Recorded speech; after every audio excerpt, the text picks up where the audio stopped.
Welcome to another segment of Pearced Off, the counter-apologetics, philosophy and skeptical segment of Jonathan M.S. Pearce for the Skepticule Podcast. Now, I was due to do a two-part profiling segment, so this was due to be the second part of that, but due to the fact I haven't listened to the live version of the first one yet, it was released, I think, today, I will go on to something which is a little bit topical for myself, which is to talk about death and how that works in a religious and atheistic context.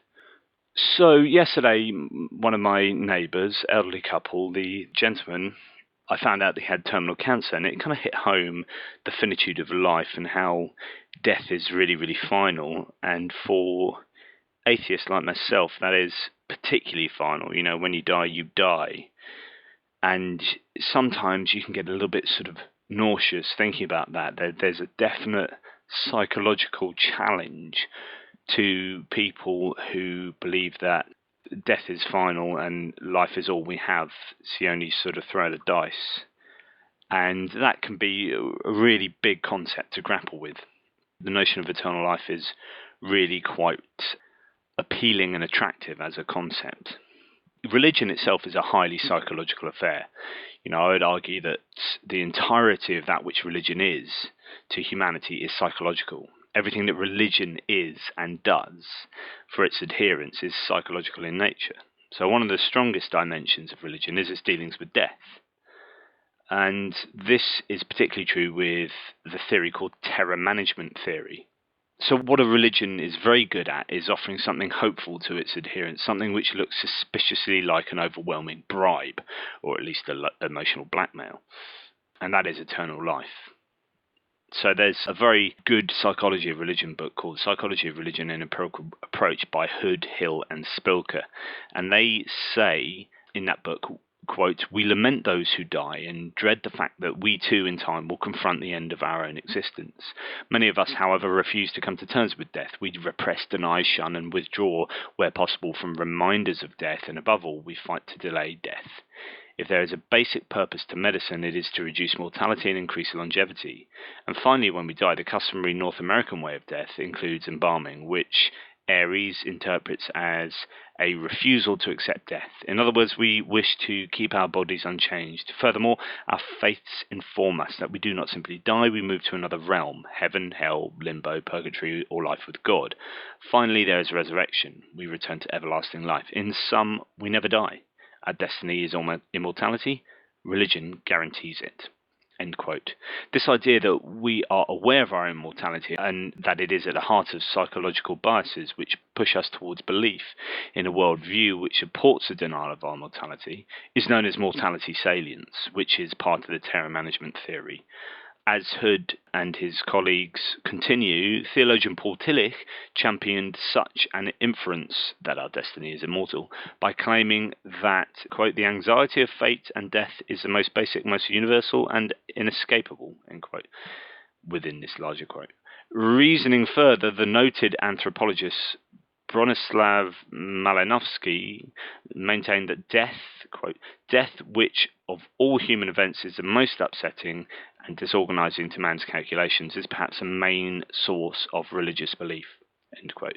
In one study of clergy, only 2% felt that concern about death was not a factor in religious activity, end of the main Hood quote. So when people threaten a theist's worldview with evidence that acts against it, so think evolution to the creationist, for example. So when that evidence is presented, that evidence isn't just evidence against the theistic belief per se, but a challenge to eternal life itself. So imagine you're in an argument with a creationist, but it can be any religious person with evidence against that position. When you're presenting that really what you think is incredibly powerful rational evidence for evolution, that isn't a challenge to the idea that evolution either exists or doesn't exist to the theist. It's actually a challenge to their immortal life, their eternal life. And this is partly why atheist positions are challenged so harshly by theists, and why they're so hard to shift from their own positions. To entertain atheistic evidence, if you like, and atheism, is to give up on eternal life and surrender to death as a total end. And as I said earlier, that total end is quite a shocking reality, that there is nothing else. You are dead. End of. So religion has historically been our culture's dominant means of coping with the inevitability of our own demise, continue Hood and colleagues. Religion makes death meaningful. Death is a mystery that we must unravel. It belies meaning and demands explanation. We have questions, and religion offers us the desired answers. Taken at face value, death implies a simple, final termination. Understandably, we do not easily accept the prospect of ultimate extinction. It is not just that we want to live on indefinitely, but that we desire certainty that this will occur. Religion provides assurance that this will occur. Institutionalized faith, as we have seen, plays many roles in life, but the issue of death lies at its core. End quote again. So in other words, arguing for atheism is far from a rational pastime dependent on both evidence and logic. What we do on these podcasts, what I do on my blog, in writing my books, it's actually a wholly psychological affair which cannot hope to offer something as gloriously persuasive and deluded as an eternal life. And that's what we as atheists and philosophers of religion have to deal with. That belief is primarily a psychological affair, and to challenge theists and successfully win them over to atheism, we have to overcome the fact that they are being bribed by eternal life, and we have nothing nearly as attractive to offer to that. We have something called truth, maybe, or probability on our side, but we cannot bribe them with the glories of eternal life and paradise in heaven and whatnot.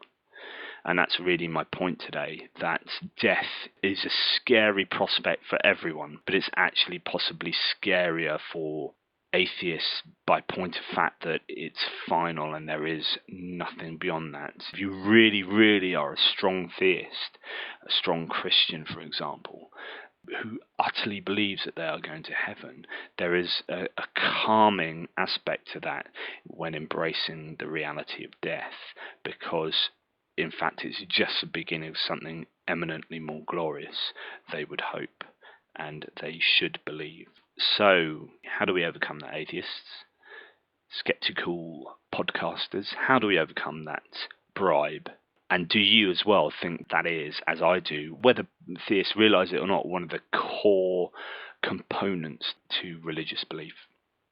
Anyway, as ever, question everything. I've been Jonathan M.S. Pearce. Please drop by my blog. I'm a tippling philosopher.